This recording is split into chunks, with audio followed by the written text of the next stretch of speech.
Assalamualaikum warahmatullahi wabarakatuh. Saya Hilman Maulana Abdillah dengan NIM 12200530 ingin mempresentasikan artikel dengan judul Bahasa Daerah yang Semakin Tergerus Zaman untuk mata kuliah Karakter Building.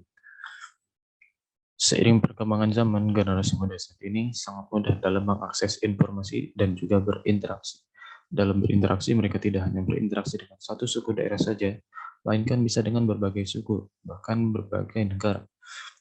Untuk memudahkan dalam berinteraksi, mereka perlu menggunakan bahasa yang dimengerti satu sama lain.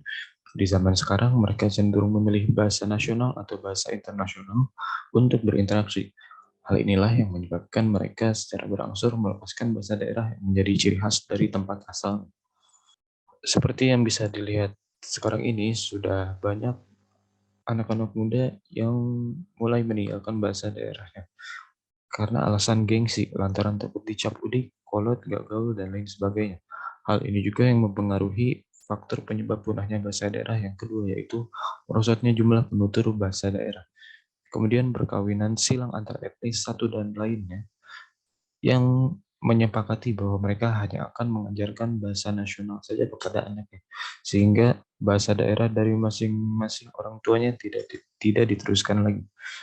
Kemudian juga serbuan bahasa asing seperti bahasa Inggris, bahasa Jepang, bahasa Korea yang justru lebih diminati oleh anak-anak muda untuk dipelajari daripada mempelajari bahasa daerahnya sendiri.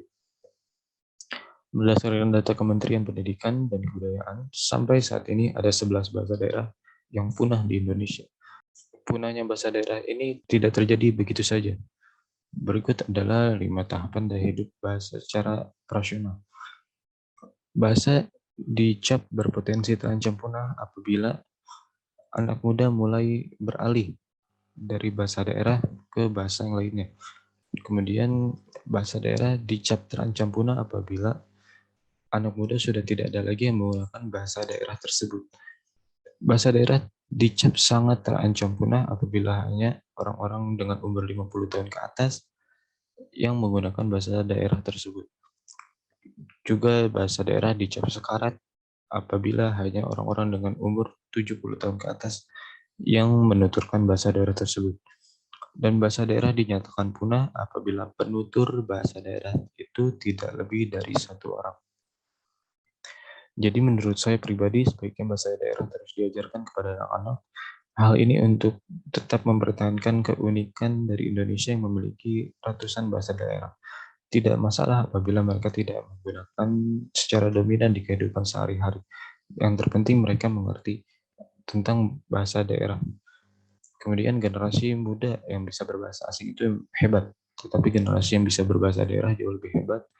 Kenapa? Karena generasi muda yang bisa berbahasa daerah itu berarti mereka juga mempertahankan keunikan dari Indonesia, yaitu negara dengan bahasa daerah yang sangat banyak.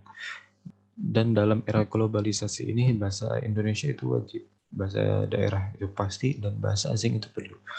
Bahasa Indonesia wajib karena apabila kita ingin berkomunikasi antar etnis, kita akan menggunakan bahasa nasional agar tidak terjadi kesalahpahaman.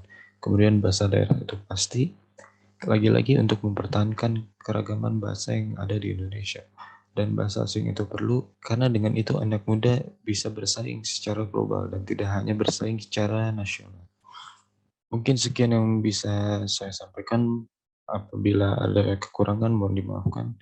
Wassalamualaikum warahmatullahi wabarakatuh.